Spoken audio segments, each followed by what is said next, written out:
गणित के शिक्षक हम सब लोग यहाँ पर आए हुए हैं।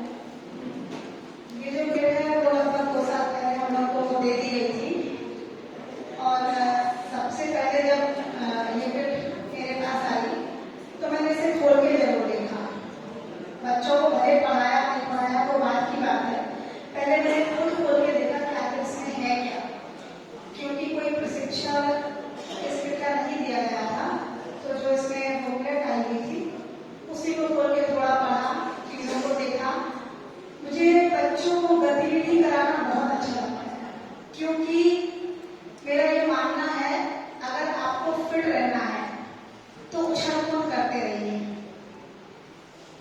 इससे हम लोग दुबले पतले तो रहते ही रहते हैं, साथ में मन से, तन से और शारीरिक बौद्धिक हर तरीके का बच्चे का विकास होता है। तो इसमें से जब सामान निकला और देखा तो कुछ सारी चीजें बनाई भी हमने, क्योंकि छोटी छोटी चीजें आप बच्चों को कितना दे दोगे, बच्चे काफी सारे होते हैं, तो उनसे भी बनवाए गए, कार्ड और भी बनवाए और भी गतिविधि कराई। जो कि मुझे लगा मैंने 3 दिनों में कुछ गतिविधि आप लोगों के सामने भी अपने स्कूल ही प्रस्तुत की। जिस तरह से मैं बच्चों को कराती हूँ उनके साथ करती हूँ। और जब हम क्लास में पहुंचते हैं ना, जैसे ही प्रार्थना कराते हैं तो प्रार्थना के पश्चात मेरी वो होती है कि 1 घंटे तक बच्चों को क्लास में नहीं बिठाते हैं।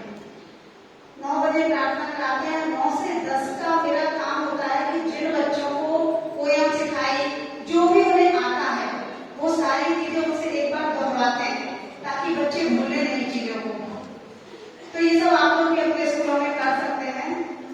ताकि हम अपने टॉपिक पे आते हैं कि जो गणित की किट हम लोगों को दी गई थी, हम सब लोगों ने उपयोग किया, पहले भी कर रहे थे, लेकिन कुछ चीजें कुछ सर लोगों ने हम लोगों को बताई हैं, वो और ऊपर से सीख के आए, हम लोगों को सिखाएंगे, हम लोग बच्चों को सिखाएंगे।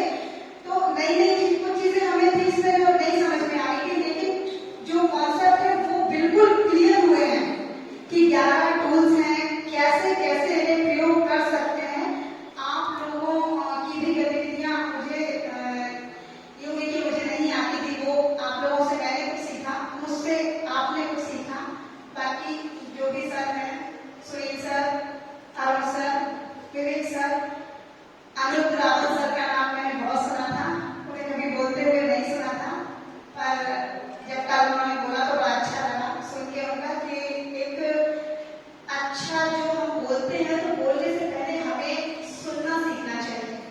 मेरी एक बहुत अच्छी आदत है कि मैं जब भी क्लास में जाती हूँ, आज से नहीं है बचपन से, ये मेरे पिताजी ने मुझे सिखाई थी। मेरे पिताजी को 50 ईयर से झांसी रह चुके हैं, 2017 में रिटायर हो गए थे।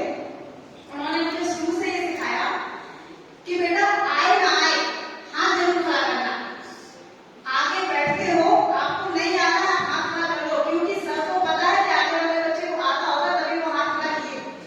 पीछे से पूछते पूछते जब 4 पॉइंट वहां से निकलते हैं तो आगे वाले लोग जो होते सब बता देते हैं। मैं ये नहीं कह रही हूँ कि मुझे सब कुछ आता है, लेकिन हाँ नहीं भी आता तो तभी भी मैंने सबसे आगे बैठते हाथ सबसे पहले खड़ा किया, ये सब लोगों ने देखा हो। तो मेरा कहना यह है कि अपने स्कूल में भी बहुत से बच्चे, मेरे स्कूल में बच्ची थी है मतलब वो राजकुमारी, वो बोलना नहीं जानती थी, बोलती ही नहीं थी, लेकिन आज वो इतनी फटक बोलती है ना जैसे जाओ, क्योंकि उसे अपने आप से इतना लगाव कराया है कि वो डरती नहीं है, वो बोलती स्पष्ट बोलती है।